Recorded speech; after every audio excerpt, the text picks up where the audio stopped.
আসসালামু আলাইকুম ভিউয়ার্স। আজকে আমি মালটা গাছ সম্পর্কে কিছু তথ্য দিব। আর এই মালটা গাছ আপনাদের মাঝে বন্টন করার জন্যই চিন্তা ভাবনা করেছি। যে দেখেন, গ্রাফটিং করা হয়েছে এই গাছটা। এই যে এটা হচ্ছে মালটা। আর এই গাছটার মধ্যে তিন জাতের তিনটা করা হয়েছে, একটা মালটা, একটা কমলা, আর একটা জাম্বুরা। যে দেখেন, এই যে নিচে কত শাখা বেরিয়েছে, শাখাগুলো ভেঙে দিতে হবে।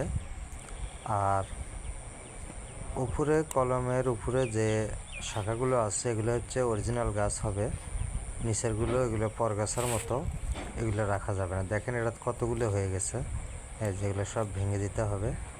কারণ গ্রাফটিং যেখান থেকে করা হয়েছে তার নিচে যত শাখায় থাক সবগুলো ভেঙে দিতে হবে।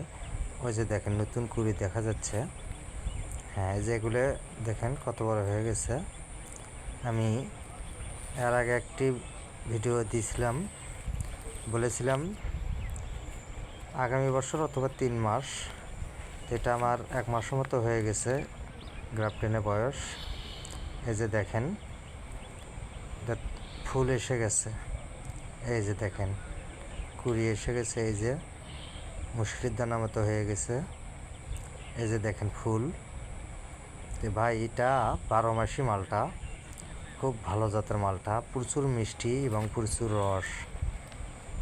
মালটাটা পুরোপুরি হলুদ হয় না, হলুদ না হলেও মিষ্টিটা অনেক মিষ্টি, পুষ্টি সমৃদ্ধ ফল। তবে আপনারা অবশ্যই আমার সাথে যোগাযোগ করবেন। আমি আমার নাম্বারটা মৌখিক বলে দিচ্ছি, আর নাম্বারটা অবশ্যই দিব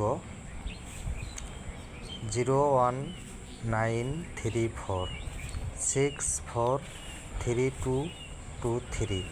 এই নাম্বারে যোগাযোগ করলে শুধু মালটা না, আমি বিভিন্ন ধরনের চারা উৎপাদন করে থাকি, আর সেগুলো আমি অবশ্যই আপনাদের মাঝে দিব। আমার প্যাকেজে বিভিন্ন ধরনের চারা দিয়ে 5টির একটা প্যাকেজ থাকবে, 10টির একটা প্যাকেজ থাকবে। আর আমি গত একটা ভিডিওতে বলেছিলাম যে 5টি প্যাকেজের মধ্যে একটি ফ্রি থাকবে, আর 10টি প্যাকেজের মধ্যে 2টি ফ্রি থাকবে। এই যে দেখেন গ্রাফটিংয়ের মাঝখানের গাছটা, ওটা হচ্ছে আদি জোর বলা হয়, আর উপরেরটা বলা হয়, এটা বলা হয় উপজোর। কত সুন্দরভাবে সংযুক্ত হয়েছে, কত সুন্দরভাবে শাখা ছেড়েছে। তবে আপনারা ক্রয়ের সময় দেখে কিনবেন। আমি নিশ্চিত তার মধ্যে কোনো কারচুপি নাই। আপনারা ভালো লাগলে অবশ্যই কিনবেন। তো বন্ধুরা, আমার ভিডিওতে অবশ্যই সাবস্ক্রাইব করবেন, লাইক, শেয়ার, কমেন্ট করবেন।